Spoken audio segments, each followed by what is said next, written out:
For the U-boat crews of Nazi Germany, the Atlantic was their hunting ground. They ruled from the depths, invisible and untouchable. But in 1943, a new sound began to stalk them, a slow, methodical, mechanical heartbeat in the sky above. It was a sound that defied logic, a sound that could find them in total darkness and raging storms. When they heard it, they had exactly 60 seconds to live. This is the story of the weapon that invented acoustic terror. Night on the North Atlantic is not silent. It hums, it breathes, it murmurs in 1,000 low voices, the groan of swell under steel, the hiss of spray scraping along a conning tower, the tick-tick of instruments buried in the ribs of a submarine built to vanish. Far above, the sky is a lid of ink. Far below, the cold is a cathedral, vaulted, resonant, unblinking. Somewhere between, on that knife-thin seam where air meets water, men listen. At first, it is nothing. Just the ordinary music of transit, the churn of the boat's own screws, the restless conversation of waves, the occasional distant thud that could be ice shifting or memory playing tricks. Ears adjust. Nerves do what nerves do. They learn the difference between danger and weather. Then one of the listeners stiffens, and a hand rises in the cramped darkness. Silence becomes command. Even the hull seems to inhale and hold. There, low, not the sea, not themselves. A pulse, a rhythm that is not of the ocean, not of the boat, but of something coming from above. It starts like a rumor, a faint, far-born tremor, too soft to name. It gains shape the way a coastline does at dawn. A beat resolves into blades, the measured, muscular turning of propellers, regular, insistent. 4 voices braided into one, the air around them combed into a steady growing growl. The sound carries oddly over open water. It flattens, rides the wind, skims the swells, and finds its way into metal and bone. On the gauges, there is nothing, no proof, no signature, only the intimate certainty that danger has chosen this square of ocean, this minute, these lungs. The men in the boat know that flying fortresses belong to distant skies and daylight raids. They know that night on the Atlantic used to be theirs, that the sea's emptiest places, the blind mid-ocean gap, were once a sanctuary. They know the math of survival, time to crash dive, time to disappear beneath the surface, time for the sky to lose them. But knowledge is currency that inflates under pressure. The new arithmetic is cruel. It calculates in heartbeats. The narrator's voice, unseen, impartial, almost kind, traces the contours of the scene without favor or consolation. This is not a tale of monsters and saints, just steel and sweat, chance and calculus. We are in the year when the ocean begins to remember every hull that crosses it. We are at the moment when the balance tilts and the hunter's ears become a liability. The submarine's greatest ally, silence, has met a rival that announces itself with total confidence, the throb of aircraft engines engineered to go farther than fear once thought possible. Listen closer. The sound does not scream. It does not boast. It simply arrives, as inevitable as weather, as indifferent as gravity. Over the waves, under the clouds, a 4-engined shape drags the horizon nearer. In the conning tower, someone swallows and tastes oil. Below, a man's fingertips find the edge of a chart and refuse to leave it. Orders are whispered along the cramped spine of the boat, each word the size of a breath. Batteries ready, dive planes set, valves prime and obedient. And still the sound grows. There are expert terms for what is happening. Ranges and bearings, closing speeds and angles of approach, all the cool vocabulary of distance and geometry. There are technologies, some still secret, some already infamous, that will soon make the invisible visible. But in this first minute, none of that is useful. What matters is that a crew measures its life by the interval between hearing and being found. What matters is that sound has become a messenger more efficient than light. It arrives first, and it tells the truth. We could step back, widen the frame. The Atlantic is a chessboard, yes, with convoys crawling like patient caravans and submarines darting like wolves through a moving forest. The air above is a frontier that, for a time, seemed too vast to patrol. Supply lines are breath. Sink enough ships, and a nation will gasp. For months and years, the scales tipped toward the boats that came at night and left no wake by daylight. Tactics evolved. Packs formed and broke apart. Codes were written and broken. Decoys and deceptions sent ripples through the sea's rumor. But history, like weather, loves a convergence. Range meets reach. Darkness meets eyes that do not sleep. And somewhere in that convergence, a sound becomes a sentence. Men who live inside pressure hulls know the difference between danger you see and danger you hear. Sight is argument. You can misjudge distance, misread shape, pretend the shadow is cloud, or the flash is phosphorescence. Sound is verdict. It is monochrome and absolute. It has the authority of a knock on a door at midnight. It leaves little room for hope, less for bravado. A commander can call for full ahead or silent running. He cannot call for silence in his own skull. On the surface, the air tastes of salt and iron. The horizon is a rumor. The boat hesitates, a dark seam in the darker water. Then the first decision, always the same, always different. Stay up and outrun a ghost, or dive and trust the deep more than the sky. Either choice is a gamble measured in seconds. Somewhere in the sound above, there is already a plan unfolding. Wings hauling weight, eyes sweeping black water, hands settling on levers designed to collapse distance into impact. The impartial voice draws no moral. It catalogs cause and effect, the way a tide table lists high and low without comment. If you extend the reach of aircraft, you erase a sanctuary. If you erase a sanctuary, you force a predator to change its habits, its risks, its odds. And when odds change, fear learns a new language. That language is mechanical, regular, hypnotic, the synchronized beat of propellers bearing down over a perfect circle of ocean that, moments before, belonged to no one.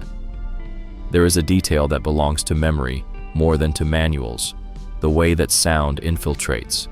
It moves through steel, finds the ribs of the boat, vibrates along bunks and pipes, turns the skin into drumhead. It is not loud, that is the cruelty. It is intimate. A man can close his eyes and tell if the plane is circling or coming straight, if it is overshooting or committing. He can tell how much time is left, not in minutes or seconds, but in heartbeats he has left to spend. Another decision, another order. The boat bows, the sea climbs its flanks, the world narrows to depth and angle, and the stubborn will to make oneself small. The surface seals over with a neatness that feels like betrayal. Down here, sound changes character. It muffles, blurs, becomes vibration more than voice. But even under the water, even inside a moving world of gauges and valves, the men still hear it. Through the hull, through their teeth, through the small of their backs. A sound that once belonged to faraway skies now follows them into the place they once trusted most. There will be dates and names later. There will be reports and maps, statistics and testimonies, the sober scaffolding of history. There will be experts tracing evolutions in tactics, in technology, in training, showing how one set of inventions met another and found advantage. But the shape of the story is already here, in a single sense: hearing. Before the flash and the splash, before the first depth charge shakes instruments from brackets and prayers from mouths, there is this: a sound that teaches men to measure time not in hours of a watch, but in the distance between a heartbeat and a horizon. Above, the engines keep their vow, steady, patient, unhurried. The sea chooses whether to help or to hide. And on the line between them, a sliver of ocean suddenly full of intent. Destiny arrives in the most modest of disguises. Not a roar, not a scream, a hum, a drum, a sentence written in air and delivered over water, a sound that, once you have learned its meaning, you will never again mistake for anything else. Before the sky had a voice, the deep had a will. That will belonged to one man, Grand Admiral Karl Dönitz. He was not a creature of impulse or intuition. He was a man of cold, hard geometry, a strategist who saw the Atlantic not as a romantic wilderness, but as a three-dimensional battle space. For Britain, an island nation sustained by a constant transfusion of supplies, the Atlantic was its jugular. Dönitz, from his command bunker in Lorient, intended to sever it with a weapon he understood better than anyone: the Unterseeboot, the U-boat. The U-boat of the early war was not a submersible battleship. It was a fragile, cramped creature of compromise.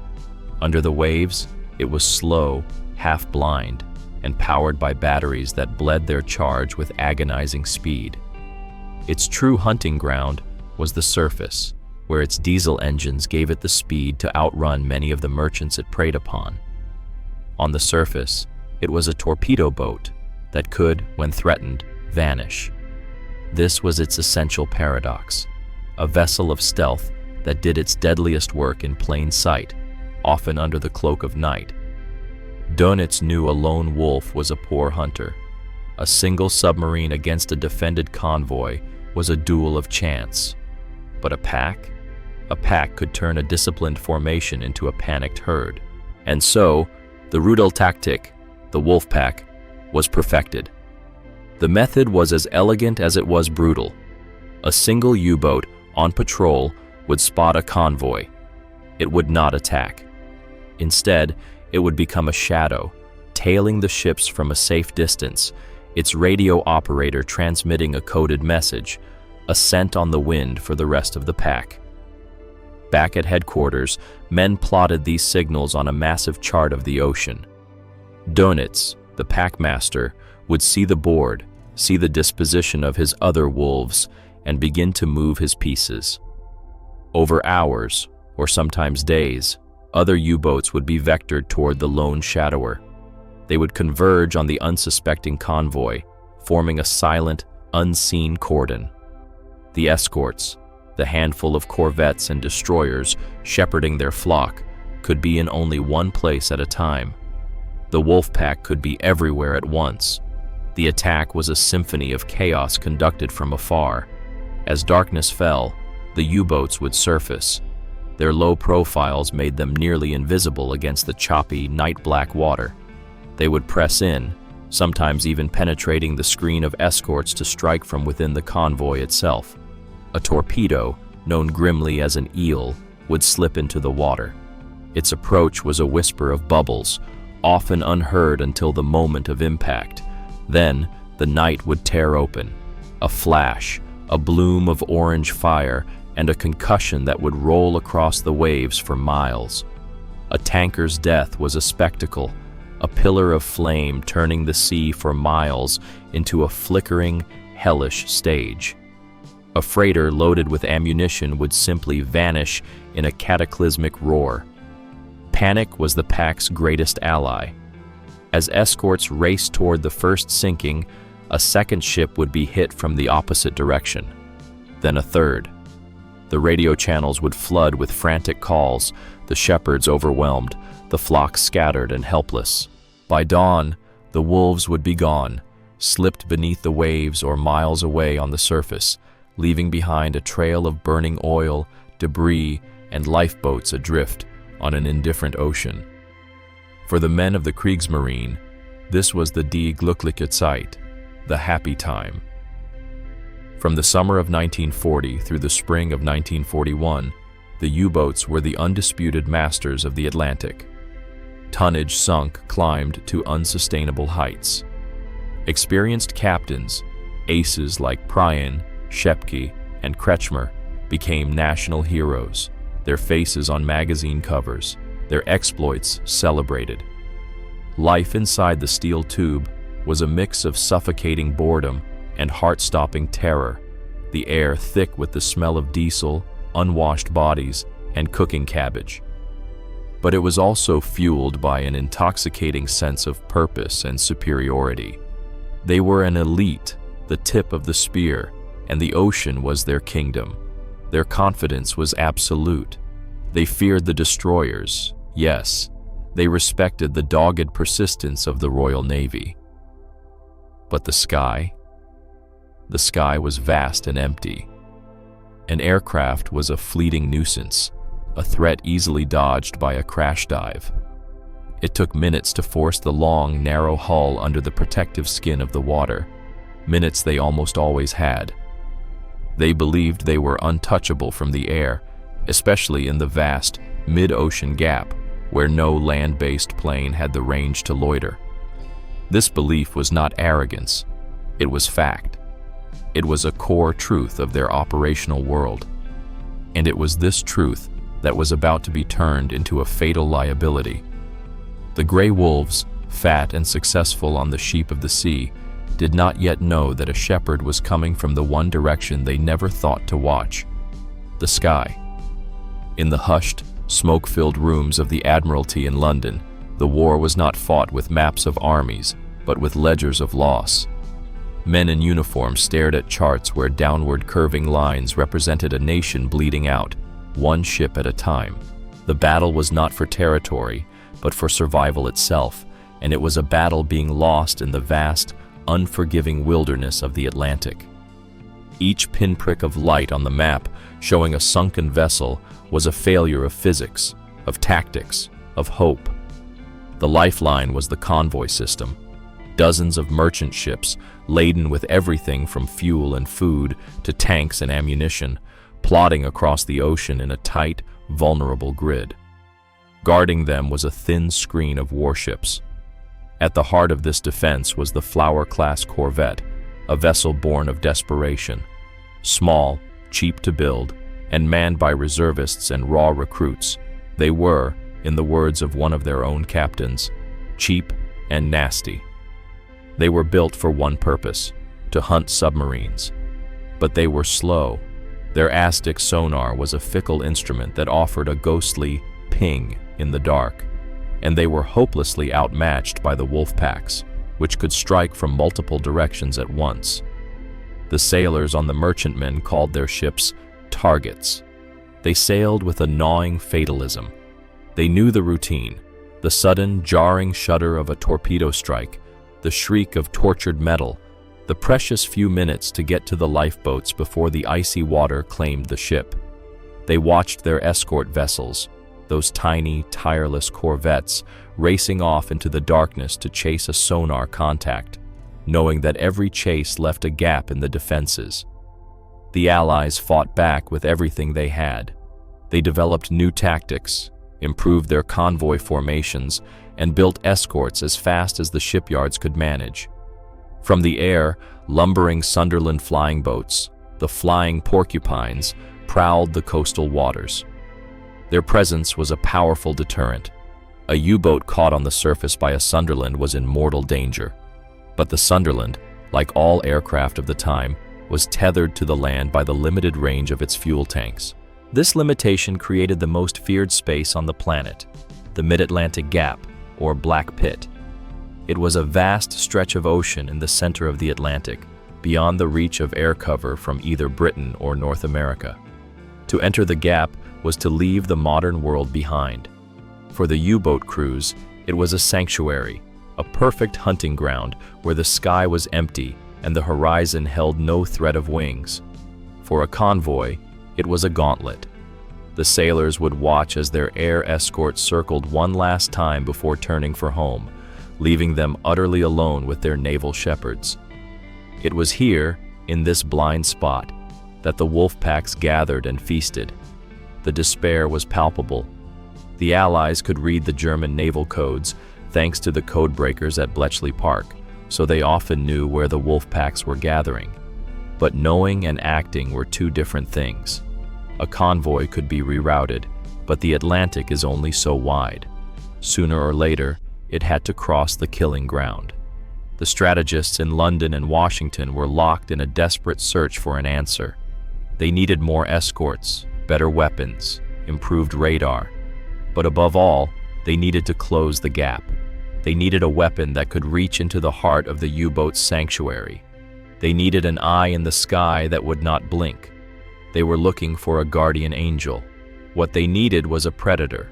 They needed a long-range aircraft, one that could loiter for hours over the mid-ocean, hunting the hunters. The search was on for a machine that could carry the fight to the enemy, turning their safest haven into a trap. Without it, the graphs would continue their downward spiral, and the lifeline would snap. The answer to the Atlantic's riddle did not rise from a shipyard, clad in battleship gray. It was born in a factory in San Diego, designed not to float, but to fly higher and farther than its contemporaries. It was a machine intended for a different war, a war of smoking cities and shattered factories, fought miles above the earth. Its name was the Consolidated B-24 Liberator, and it was ugly. Where the B-17 Flying Fortress had a certain rugged grace, the Liberator was a brute of an airplane. It was slab-sided, with a deep, boxcar-like fuselage and twin tails that gave it an awkward, ungainly silhouette. It looked less like a soaring eagle and more like a flying packing crate. But its beauty was not in its shape, it was in its engineering. The secret was in its wings.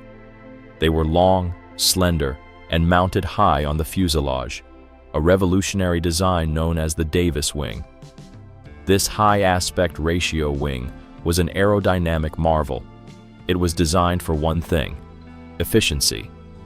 It allowed the Liberator to hang in the air for hours, generating immense lift with minimal drag, sipping fuel where other planes gulped. This was its superpower: endurance. It was a marathon runner in an age of sprinters.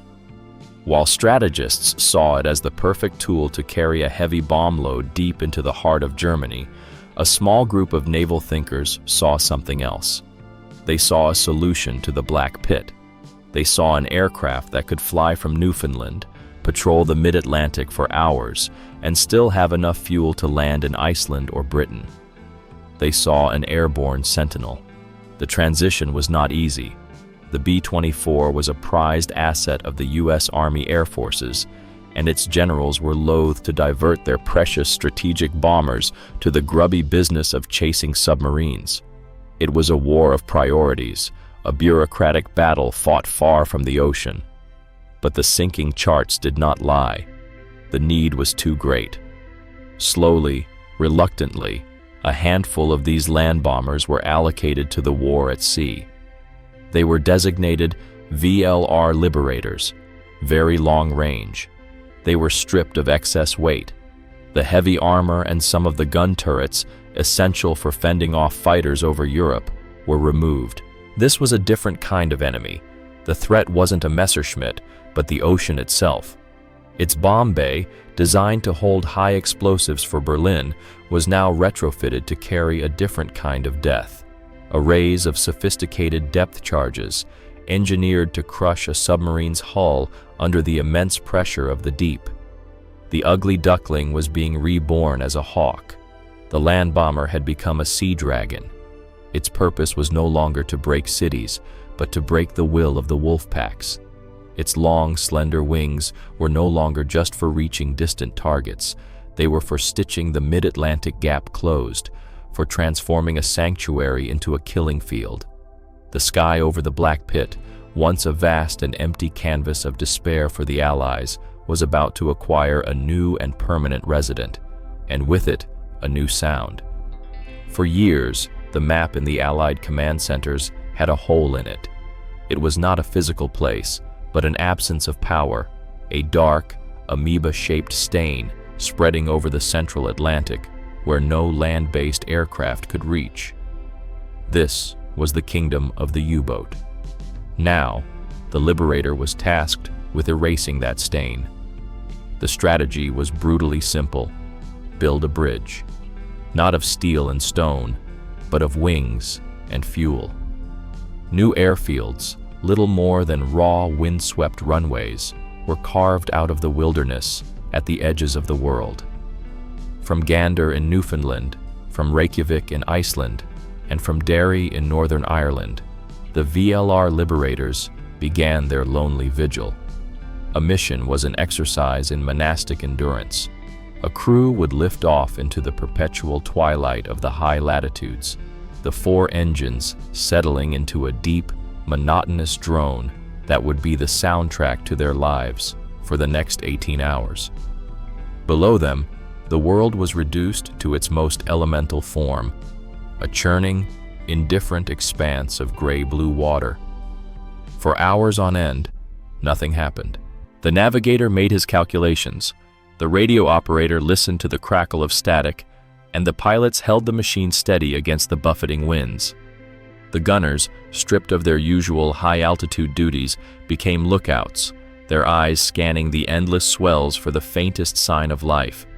A feather of spray from a snorkel, the sleek black line of a surfaced hull.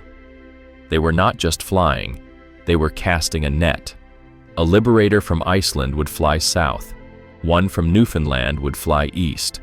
Their patrol paths were designed to overlap, to interlock like the threads of a suture. Slowly, methodically, they were stitching the wound in the map closed. The mid-Atlantic gap, once a chasm of safety for the U-boats, was being roofed over by an invisible ceiling of air power. For the U-boat commanders, this was a tectonic shift in their reality. The rules had been simple: dive when you see a ship, surface when you see nothing. The vast, empty expanse of the mid-Atlantic was where they could recharge their batteries, ventilate the foul air in their boats, and let their crews stretch on deck in the pale sun. It was their backyard. Suddenly, their backyard had a watchman. The first sightings were dismissed as flukes, a lost plane, a freak encounter. But the encounters kept happening. A U-boat would surface in what should have been empty ocean, and within the hour, the faint, menacing hum of engines would begin. It was baffling, then unnerving, then terrifying. The sky was no longer empty. The sanctuary was gone. Every moment spent on the surface, once a reprieve, was now a gamble. The hunter, for the first time, had to look over its shoulder. The psychological balance of the entire campaign was beginning to teeter. The presence of the Liberator was enough to sow doubt and fear. Soon, its presence would be synonymous with death. The Liberator did not come to the mid-ocean as a brawler, it arrived as a watcher. Its first weapon was not steel or flame, but sight. Sight wrested from darkness by machines that could hear what eyes could not see. On a table in the belly of the aircraft, a radar operator hunched over a pale, shivering trace, a green heartbeat pulsing across a scope. Where once the night was absolute, a surfaced submarine now made a small, insistent blip, a fingerprint of danger riding the horizon of the screen. Early sets were blunt instruments, long wavelength radars that could find a hull at many miles, yet lose it in the last mile as sea clutter bloomed and swallowed the target. Darkness had a way of taking back what technology stole. The answer was not to ask less of the machine, but to give the crew a second pair of eyes, eyes that could open only at the exact second when surprise mattered most. Enter the Leigh Light. A carbon arc sun slung beneath the wing or the nose, it slept through the approach and woke at the command that meant commitment. The tactic became ritual. The Liberator found the U-boat on radar, sank low over the waves, throttles steady, lights out, closing from astern so its silhouette merged with the night. At the killing distance, a heartbeat in aviation terms, a switch clicked. Daytime fell out of the sky. The ocean erupted into white.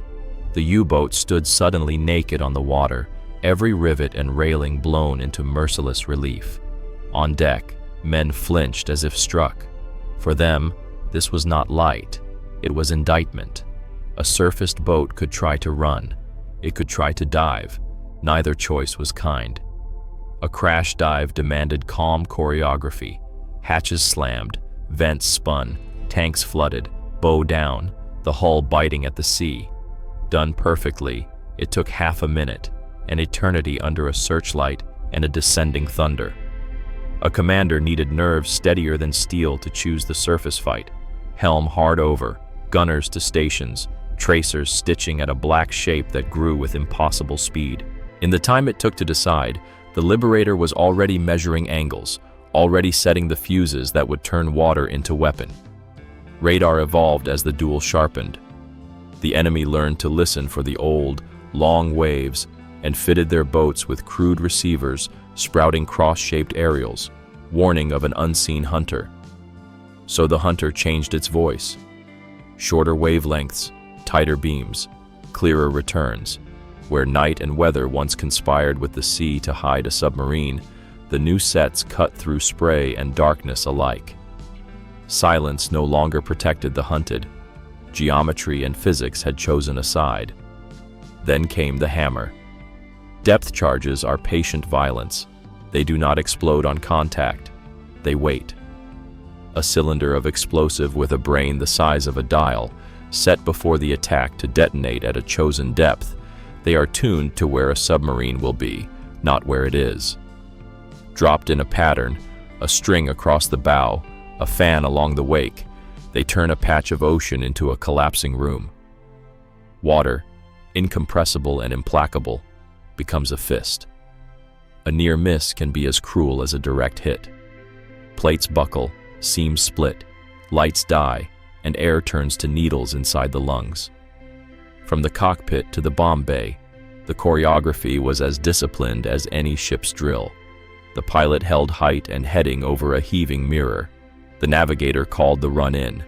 The radar operator talked distance like a metronome. The bombardier watched the wake and if they did not, the aftermath was slow. A wounded boat blind and deaf, batteries stunned, leaks whispering along seams, oil rising like a confession to the surface.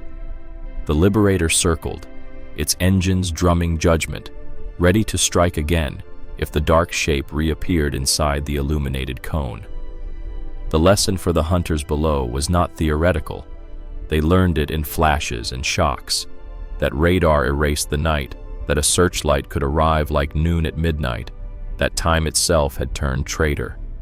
Routine, surfacing to ventilate foul air, to charge exhausted batteries, to rest tired men, had become a wager with fate.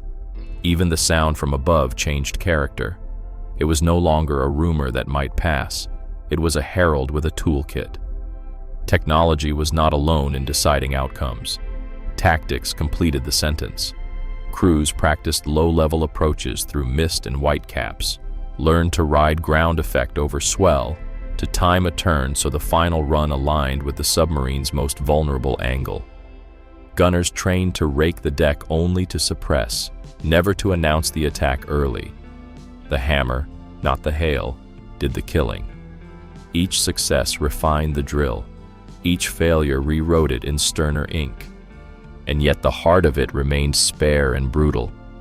Find, fix, finish. Radar was the find, the Leigh Light the fix, the depth charge the finish. The three together transformed the ocean's surface from refuge to ambush. What had once been the U-boat's greatest advantage, night on open water, became the stage on which it was most exposed. From that reversal grew a new kind of fear, not of what could be seen, but of what could see you first and make seeing irrelevant. This is where the sound returns to its throne. By the time men on the conning tower heard the slow, iron heartbeat of 4 engines, the geometry above them was already closing, the light already poised, the charges already set. The noise was not warning, but epitaph. The ocean would write the rest. To understand the terror, one must go inside the machine. Step through the hatch, down the steel ladder, and into the cramped, pressurized world of a German U-boat. Here, in this world of recycled air and the constant hum of machinery, hearing is the most vital sense. The crewmen are connoisseurs of sound. They know the rhythmic sigh of the diesel engines, the whine of the electric motors, the groans of a hull under pressure. They can distinguish the fast, frantic beat of a destroyer's screws from the slow, ponderous turn of a merchantman's. Every sound tells a story, offers a clue, informs a decision. But then came a new sound. It was not the sharp, aggressive ping of Aztec, which was a challenge, a declaration of a duel between two hunters. The Aztec ping was a question. Are you there? The sound of the Liberator was a statement. I am here. It began as a low-frequency vibration, a feeling more than a sound, a subtle pressure on the eardrums, and a tremor felt through the soles of the boots on the steel deck. On the bridge, the lookouts would strain, searching a sky that was still stubbornly empty. But the sound would grow, not with the sharp approach of a fighter, but with the slow, inexorable swelling of a tide. It was a deep, four-part harmony, the meshed, overlapping beat of the Liberator's four massive engines. The Germans had a word for it: a Veer motor, a four-engined aircraft. In the middle of the Atlantic, that meant only one thing. The sound's psychological power lay in its message of inevitability. A destroyer was a threat that could be outwitted. A U-boat could dive deep, run silent, and play a cat-and-mouse game in the dark canyons of the ocean. But the Liberator announced a different kind of war. It spoke of a technology that rendered the U-boat's greatest defense, stealth, obsolete. The sound meant that the enemy could see in the dark, radar. It meant the enemy could turn night into day, the Leigh Light. It meant the enemy was not a ship bound to the two-dimensional surface of the sea, but a predator that owned the third dimension. The old calculus of survival, the 30 seconds needed to crash dive to safety, was erased. By the time the drone of the Liberator's engines was loud enough to be unmistakably identified, the crew was already caught in a web of technology. The radar had been tracking them for miles. The pilot had already begun his attack run. The bombardier's hand was already on the release. The sound was not a warning. It was the prologue to an execution. Imagine the scene. The command is given. Alarm! Fluten! The panicked cry to dive. Men scramble, valves spin, the boat angles sharply down, and the sea rushes over the hull. But the sound does not go away. It is muffled, yes, but it is still there.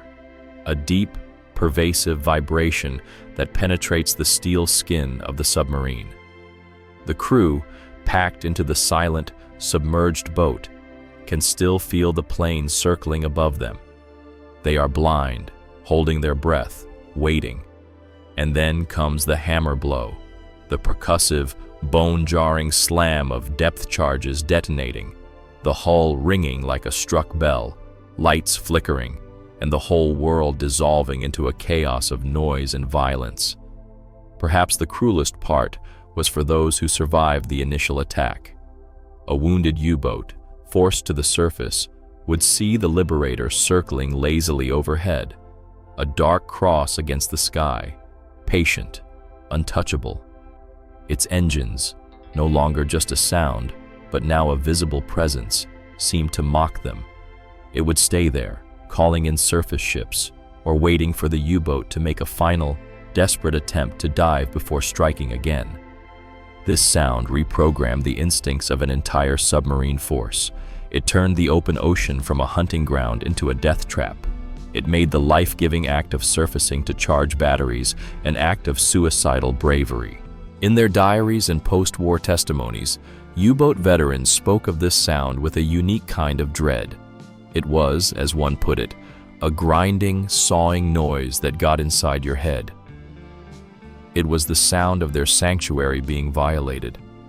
It was the sound of helplessness. It was the sound of a game whose rules had been rewritten by an enemy They could not fight, could not see, and could not escape. It was the sound of death arriving on schedule. Confidence is a form of armor.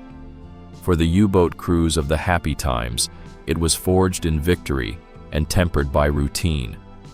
A find fart, or war patrol, was governed by a predictable rhythm. The submerged tension of the hunt by day, the relative safety of the surface by night. In the mid-Atlantic gap, this rhythm was law.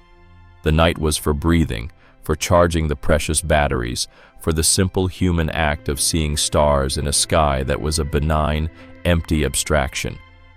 The first encounters were therefore not read as attacks, but as anomalies, glitches in the natural order of things.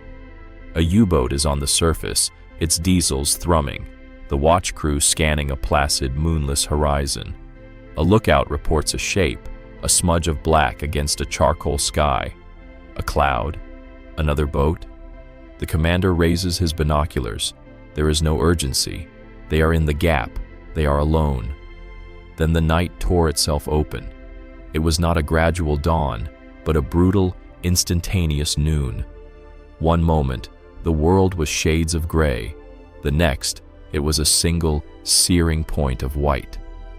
The Leigh Light was a physical blow, a stunning, disorienting shock that wiped the world clean of everything but its own glare. Men on the bridge threw up their hands, their night vision obliterated, their senses screaming. Below, the jolt was felt as a sudden, inexplicable command to panic. Before the command, alarm, could be fully processed, the sound arrived. Not the distant drone of approach, but the deafening roar of a veer motor directly overhead. The attack was over in seconds. The Liberator, having stalked its prey silently on radar, had to do nothing more than drop its payload into the heart of the blinding light. A string of depth charges stitched a line across the U-boat's path. For the men below, the experience was apocalyptic. The world became a drum being beaten by a giant. Steel screamed, rivets popped like gunshots, gauges shattered, and the lights died, plunging them from absolute light to absolute darkness in a single, violent spasm. Perhaps the boat survived.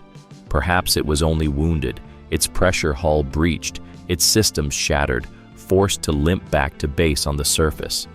This, in many ways, was worse than being sunk. A boat lost at sea is a statistic, a mystery. A wounded boat that returns to port is a messenger.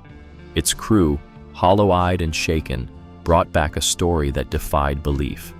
They spoke of a plane that hunted in total darkness, a light that fell from the sky like the wrath of God, and an attack that was over before they even knew they were in danger. At first, the tales were met with skepticism at Dönitz's headquarters. The crews must have been careless.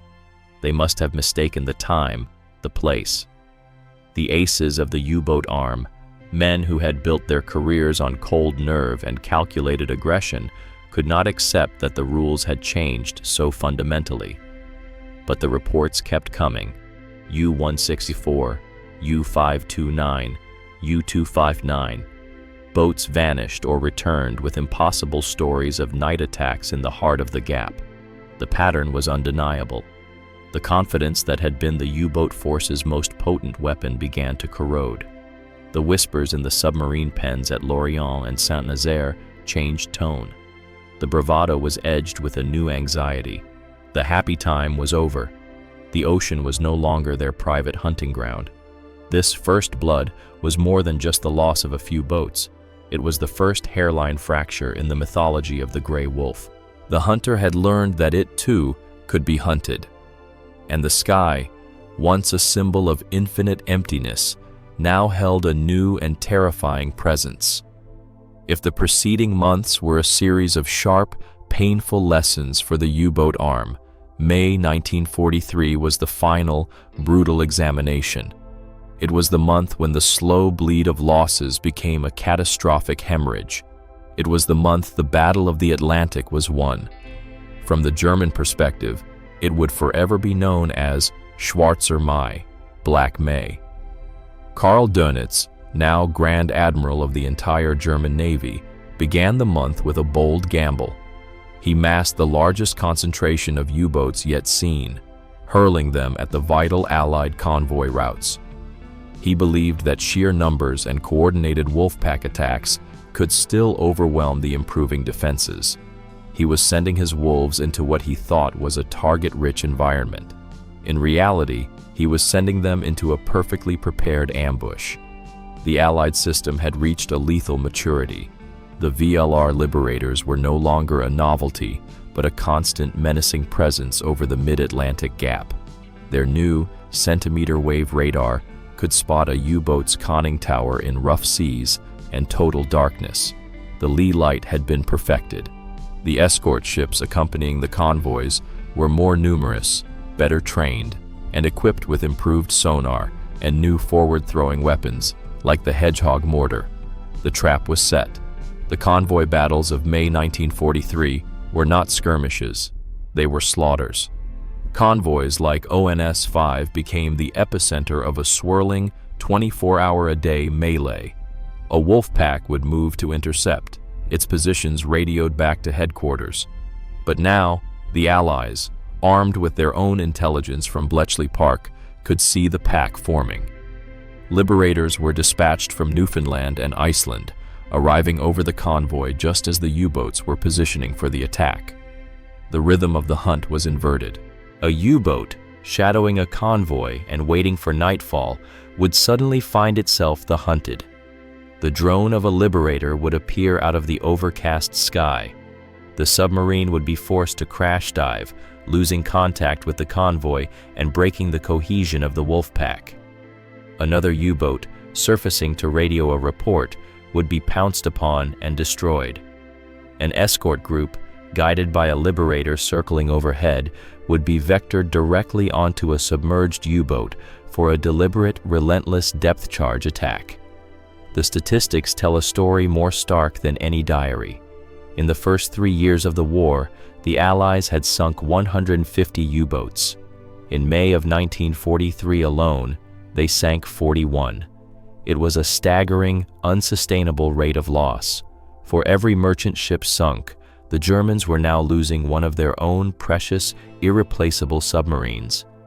The tonnage war, which Dönitz had been winning, had become a war of attrition against the hunters themselves, a war he could not possibly win. The psychological impact was even more profound than the material loss. Crews who had once sailed with the swagger of apex predators were now gripped by a pervasive, chilling fear. They were being stalked from a direction they could not fight. The ocean had become a graveyard, and the sky was its warden. On May 24, 1943, Grand Admiral Dönitz faced the terrible truth. In his command bunker, the map told the story. The pins representing his U-boats were being replaced with red markers indicating confirmed sinkings at an unthinkable rate. The Wolfpack, his life's work and Germany's best hope of strangling Britain, was broken. He gave the order that would have been unimaginable just weeks before. All U-boats were to withdraw from the North Atlantic convoy routes. He had not been defeated by a ship or a fleet, but by a system of intelligence, of escort carriers, of improved naval tactics, and, arching over it all, the long, unblinking gaze of the very long-range Liberator. The sound that had begun as a whisper of fear had become the roar of victory. The tide had not just turned, it had become a tsunami that had swept the gray wolves from the ocean. A cornered wolf does not surrender, it bites. In the summer of 1943, with his U-boat fleet shattered and his strategy in ruins, Grand Admiral Dönitz made one final desperate roll of the dice.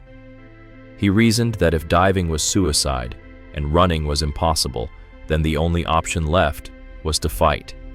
He would turn his submarines from prey into predators once more, not in the depths, but on the surface. He would challenge the masters of the sky directly. The idea was the flak folly, the flak trap. The order was a radical reversal of years of doctrine. selected U-boats were transformed into floating anti-aircraft batteries. Their powerful deck guns were removed, and in their place, a bristling array of rapid-fire flak cannons were installed. The new tactic was as simple as it was suicidal. When a plane was sighted, the U-boat would not dive. It would stay on the surface, clear its guns, and invite the attack. The hunter was to become the bait, hoping to lure the hawk into the teeth of the trap. For the crews, the order was anathema. Every instinct, every scrap of training, every fiber of their being screamed for the safety of the deep. To remain on the surface, exposed and vulnerable, while a liberator bore down on them, felt like madness. But they were soldiers. They obeyed. The first encounters must have been terrifying and exhilarating. A liberator pilot, sighting a U-boat and beginning his classic low-level attack run, would have been stunned to see the submarine hold its ground. Then, as he committed to the attack, the U-boat would erupt in a furious storm of tracer fire. The air would be filled with the angry hornet buzz of 20mm cannons, the sky stitched with lines of lethal light. For a brief, hopeful moment, it seemed the gamble might pay off. A few Allied aircraft were shot down or driven off, damaged and trailing smoke. The news would have electrified Dönitz's headquarters. Perhaps this was the answer, a way to bloody the nose of the aerial menace, to restore the balance of fear. But the lesson was to be a bitter one. The Allies adapted with ruthless speed. Liberator crews were instructed not to attack a surfaced fighting U-boat alone. If a flak trap was identified, the pilot's new job was to circle out of range, radio for support, and wait. Soon, the lone U-boat would find itself facing not one, but 2 or 3 liberators, coordinating their attacks from different directions. The pilots rewrote their tactics. Instead of a slow, steady bombing run, they would come in fast and low, strafing the deck with their heavy machine guns. The U-boat's gun crews were completely exposed, with no armor to protect them. A single pass could wipe them out, leaving the submarine defenseless for the final, lethal delivery of depth charges. The flak trap, designed to be a fortress, was in reality a coffin. A U-boat was an unstable gun platform, rolling and pitching in the ocean swell, while the aircraft had the supreme advantages of speed, height, and stability. The strategy collapsed in a matter of weeks. The flak traps were systematically hunted down and destroyed. The losses were horrific, even by the brutal standards of Black May. Dönitz's last bet had failed. The gambit had not proven the U-boat's resilience. It had only proven the Liberator's absolute supremacy. The lesson was clear and final. There was no tactical solution. There was no way to fight back. The sky was lost. All that remained for the Grey Wolves was to hide in the depths, their time as hunters definitively over, listening for the sound that now signified a power they could not challenge. After Black May, the U-boat was no longer a hunter's den. It had become a moving tomb, a steel coffin waiting for a final, percussive nail. The war for the Atlantic was lost on the charts in Dönitz's headquarters, but it was fought to its bitter, psychological conclusion in the minds of the men sealed inside these boats. The fear was different now. It was not the sharp, hot fear of battle, of a destroyer bearing down, of a duel fought with torpedoes and depth charges. That was a fear mixed with adrenaline and defiance. This new fear was a slow poison. It was cold, patient, and pervasive. It seeped into the recycled air, coated the damp steel walls, and settled deep in the bones of the crew. It was the fear of the inevitable. Silence became the new enemy. The boat would be running deep, the electric motors humming a gentle, hypnotic tune. Every man would be at his station, moving with a practiced economy of motion. But there was a new tension in their quiet. Every man was listening. They were listening for a sound they prayed they would never hear. A dropped tool would make men flinch. A cough would draw angry glares. The entire boat was a single, strained ear, listening for the one sound that mattered. In the diaries and letters of the few who survived this period, The theme is constant. "We are no longer hunters," one young officer wrote. "We are the hunted. We go out not to sink ships, but to avoid the plains. The sky has more eyes than God, and they never close." Another submariner described the feeling. "The boat feels different. It used to feel strong, a weapon. Now it feels like a shell, and we are the soft meat inside." The psychological burden fell heaviest on the commander. In the happy times, he was an aggressive, confident leader. Now, his primary duty was to keep his men alive. Every decision was a torment. Surfacing to charge the batteries was no longer a routine task, but a life-or-death gamble. Even submerged, he knew they were not safe. The sound could find them, and when it did, a unique and terrible drama would unfold in the space of a single minute. It would begin with the acoustic operator, his body rigid, his hand pressed to his headset. He wouldn't even need to speak. His eyes would say it all. A look would pass to the commander. Then the vibration would start, a low thrumming that passed through the hull and into the very marrow of the men. It was the sound of the liberator. In that minute, before the first explosion, time would warp. 50 men, packed into a tube deep beneath the waves, would share a single, silent thought. "They have found us." There would be no shouting, no panic, just a terrible, disciplined quiet. A man's hand might tighten on a valve wheel. Another might close his eyes, his lips moving in a silent prayer. The commander would stand frozen, knowing there was nothing left to do. No order to give that could change the geometry of their fate.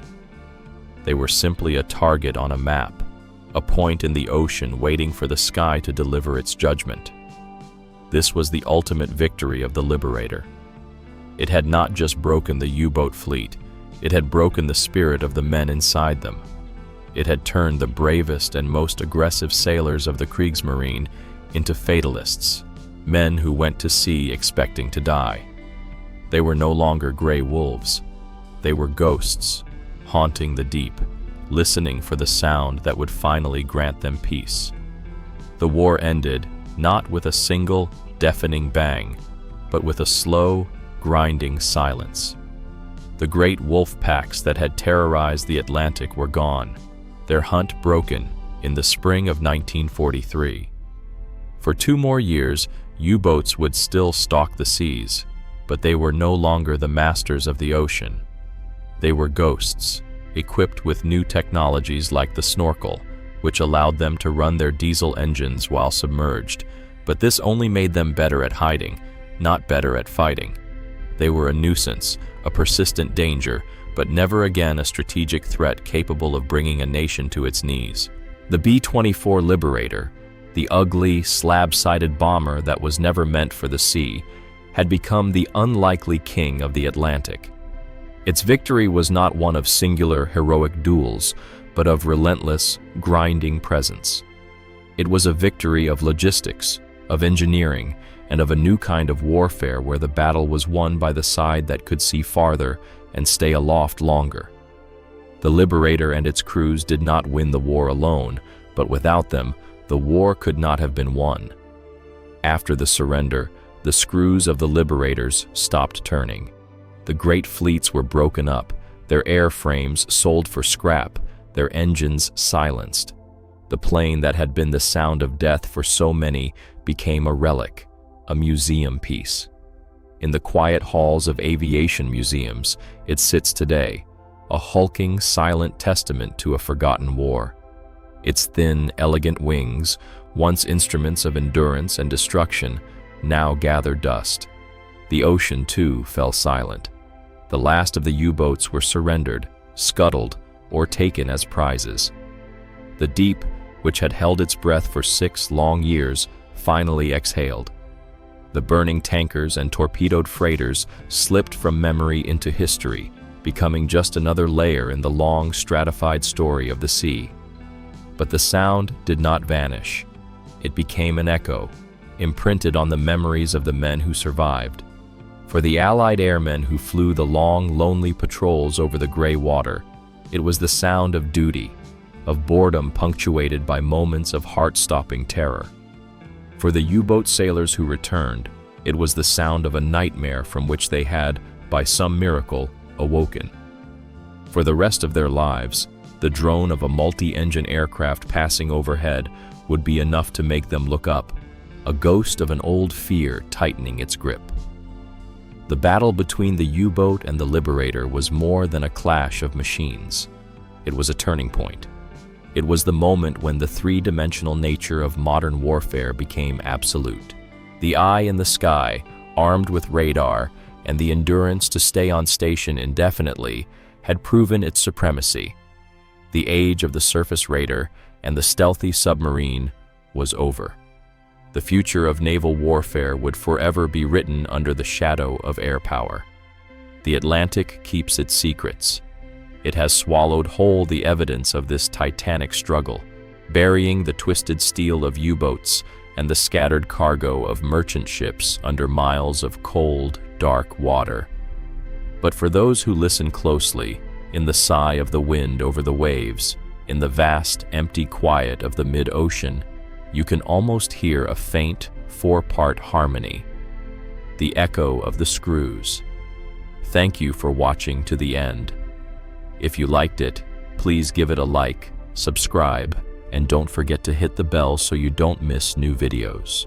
There are more amazing stories to come. Take care of yourselves and your loved ones.